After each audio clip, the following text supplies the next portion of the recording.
It's time for the great debate. Who is the best Superman? Today I'm going to stop and rank all 5 theatrical Supermen from the worst to the best.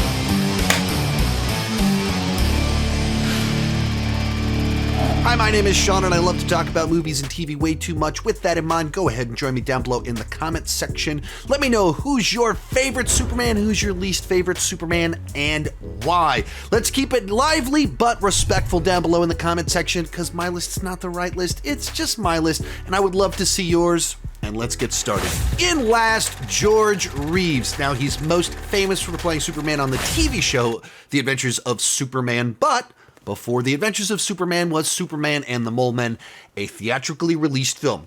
It was low budget. It was basically 2 episodes of the TV show mashed together. The runtime is less than an hour long, but it was a movie that played in theaters starring this man as Superman. And for the time, for what he was in, he did exactly what the project demanded of him. He became iconic in his own right for what he was doing at the time, but also, he was in a very dated version of Superman with very limited budget limitations of just what was available, technologically speaking, at the time. And Superman as a character has become a lot more sophisticated over the decades. At the time he starred in this film and was in the TV show, the character was less than 20 years old. In which case, with time, as the readers of the comics grew older, these stories became a little bit more mature, and in particular, over the last 40 years, so much more complexity and thematic richness has been kind of brought to the character that later interpretations have been able to bring to the character the nuance of Clark Kent versus Superman, Superman's role on this planet, all sorts of like really dense ideas, him as a Christ type figure, him as a Moses type figure, like the depth to which all of these have been explored was greatly expanded upon after he played this role. In which case, I mean, is he playing mild-mannered reporter that's investigating these mole men that have showed up as tied to them drilling the deepest oil well in the world? Yeah, he's a newsman. Is he playing Superman that's the Man of Steel that can take bullets? Yeah, I mean, but it's the most basic version of the character. And he's fine at playing the most basic version of the character, but everyone else on this list was given much richer material to work with in projects with much grander budgets at a point in time where the character had evolved quite a bit, and thus, kind of simply by the nature of the project that he was in, he comes in last. In 4th place, Brandon Routh. Now, I enjoy Brandon Routh in this film. This isn't to say that I dislike him. I wish that he had gotten his own second film, his own version of Man of Steel, where perhaps he could have explored the character a little bit more and brought more of his own vision to the project. And with the way the universe played out, because he returned to the world of DC in the Arrow universe, he did get to play like a Kingdom Come version of Superman eventually, which was kind of fun. Like, I loved getting to see him play the role again in a very different context. But in the movie that he's in, I think inherent to the nature of that project, he's always going to be, or always was going to be, in the shadow of Christopher Reeve, where they designed Superman Returns to be a quasi-sequel to Superman 1 and 2. It's, of course, very much an homage to those films. It's very much in the style of Donner, and they stated, yeah, Superman 1 and 2 are the background for the film that you are currently watching, in which case it feels like Brandon Routh is constantly trying to do a cover version, his impersonation of Christopher Reeve. And he does a good job of it. He's not bad in the film or anything like that, but it always feels like generic brand Christopher Reeve, because in a lot of senses, that's exactly what it is. When he's not creating his own version, his own interpretation, and bringing his own ideas to the role, and we're not creating a new characterization, we're doing our version of Christopher Reeve, there's always that feeling of imitation in the performance and in the film itself. And I think that always was going to hold back him as being a top level Superman until it could cut its own path, which he never really got to do.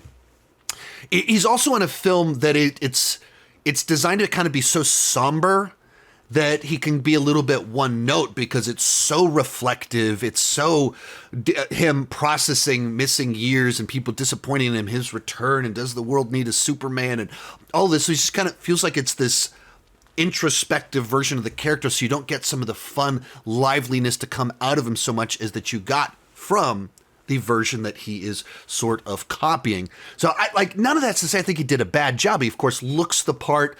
He can do the aw shucks nature of Clark Kent, deliver the heroic lines and everything like that.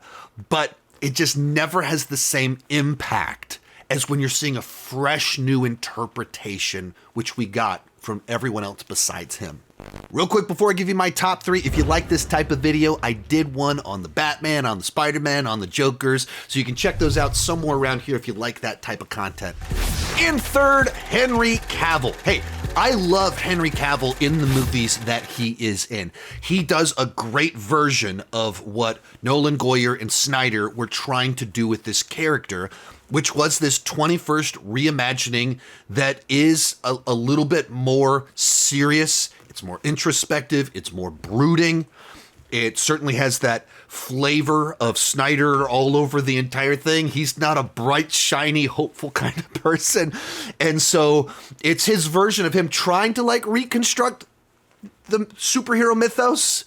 Coming after Watchmen, he's like, yeah, Man of Steel was my reconstruction. Watchmen, yes, it's a complete deconstruction. Like you took the entire thing apart, the car. In Man of Steel, the thing was put the car back together now.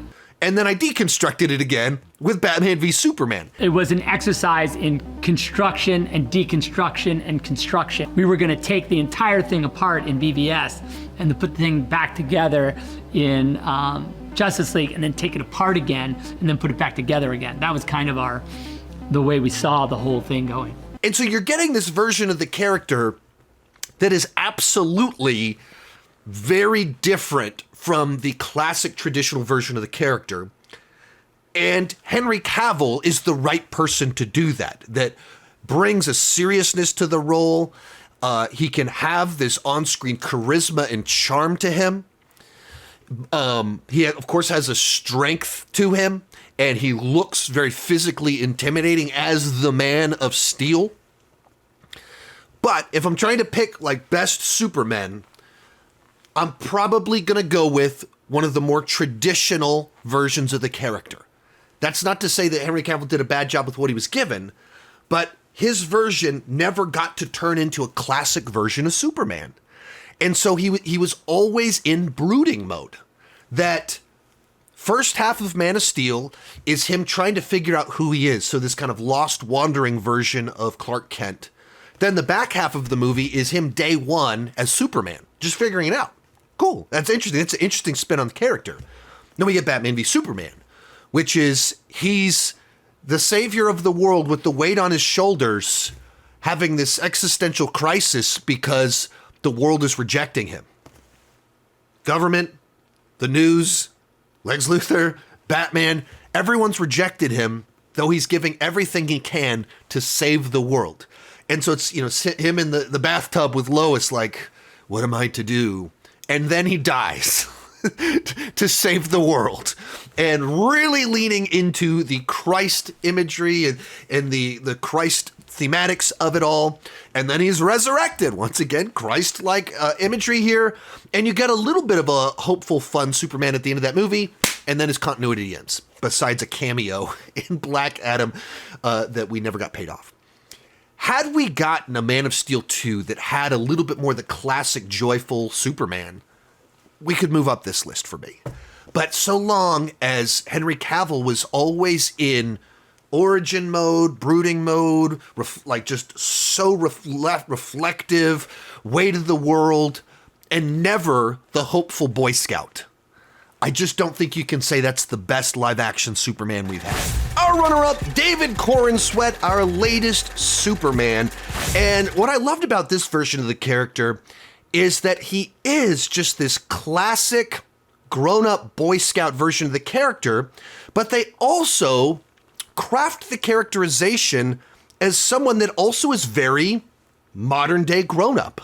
In particular, they're able to pull this out through the interactions with Lois about how different they are.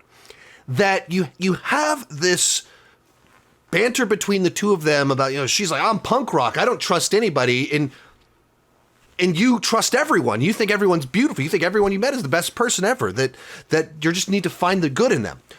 This hope, sees him as this very hopeful version of Superman Clark Kent.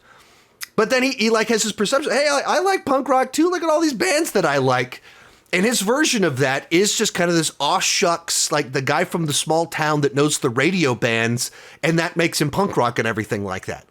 And his reinterpretation of punk rock is, in a world where everyone is mean and cynical and untrusting, isn't the rebellious thing to be kind?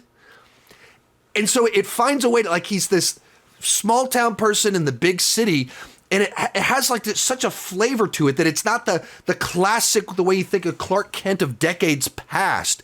It's what would a guy that is 30 years old now, what would that nerdy Clark Kent be like as the guy from the small town in the big city? And that's a piece of Superman. There's the character of Clark Kent, but there's also the Clark Kent that is small town outsider guy. And the movie gets that so well.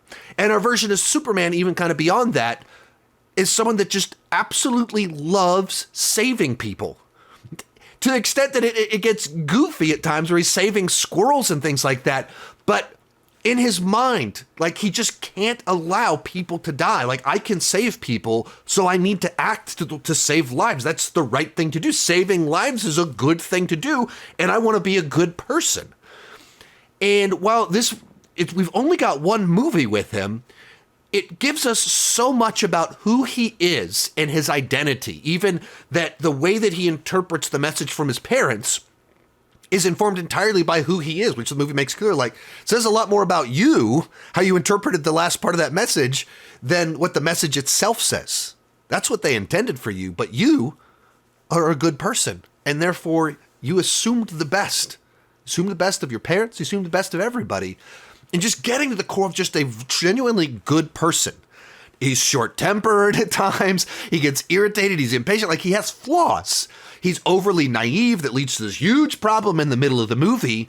But all of that goes back to this concept of the overgrown Boy Scout.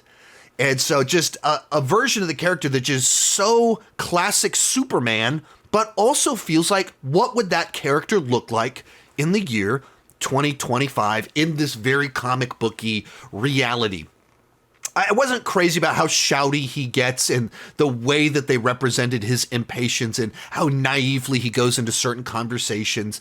And with the one characterization, we got very little of public Clark Kent. I mean, there's just the one scene at the beginning of the movie where he's public-faced Clark Kent with the glasses. So there's some limitations to the characterization as we've seen him thus far, but absolutely a great beginning to hopefully a legendary, timeless version of the character that we'll be seeing for a long time. But in first, Christopher Reeve, the original blockbuster superhero casting, the actor that when cast was an unknown and became the face of this genre and the standard by which this character has been judged in live action for now nearly 50 years.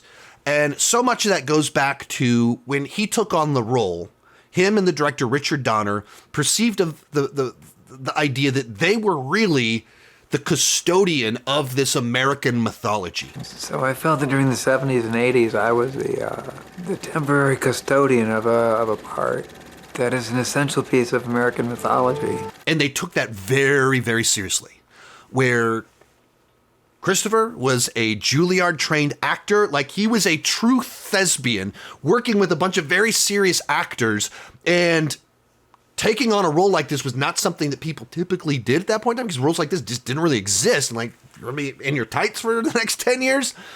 And he's like, I'm going to do that. And I'm going to take it just as seriously as any other role.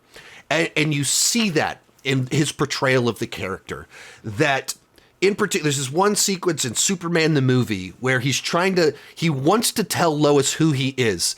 And he's just standing there and in a little bit, he just takes off the glasses, changes his posture, turns into Superman, And he's debating, like, should I tell her? And he's thinking about it. And in the same shot, he just puts the glasses back on and transforms into this other character, Clark Kent. And he makes you believe in this one shot that people would see two different people. Because not just he puts glasses on. It's that he's a different person with different posture, a different voice, different movements when he turns into Clark Kent and is this bumbling, good-natured, old-fashioned, small-town boy. And he takes the glasses off, and suddenly he's the strongest hero on the planet. He's this icon. And you made you believe that in pouring every little ounce of what he had into the performances and the different characteristics and everything, the mannerisms of each portrayal that was in there. He's got goofy Clark Kent, and then, of course, he's a classic, good-natured Superman that even when saving a helicopter reminds everyone air travel is still the safest way to fly, though I don't know that it applies to helicopters. And while two of his movies weren't very good, he was always great in the movies. He always gave everything he had to those movies. And you can look at a movie like Superman 3 that kind of goes off the rails as a Richard Pryor comedy. Everything, all the best things about the movie are him. In particular, a sequence where he turns into evil Superman, and he's just as committed to evil Superman as he is to good Superman. And once again, his mannerisms, the look on his face, you believe this is a different version of the same person, that it's transformed because he's that good and he's that committed. And so that just kind of bleeds through the whole thing. There's a reason that these movies became so iconic, and it's because he did something special that has stood the test of time. So for me, he remains the standard, the bar by which we judge our Superman portrayals. So he comes in at number 1. Remember, if you like this type of video, I've done more like it with Batman, Spider-Man, Jokers. Check them out, I don't know, somewhere around here. Thank you so much for watching, and keep talking movies and TV too much. Bye-bye.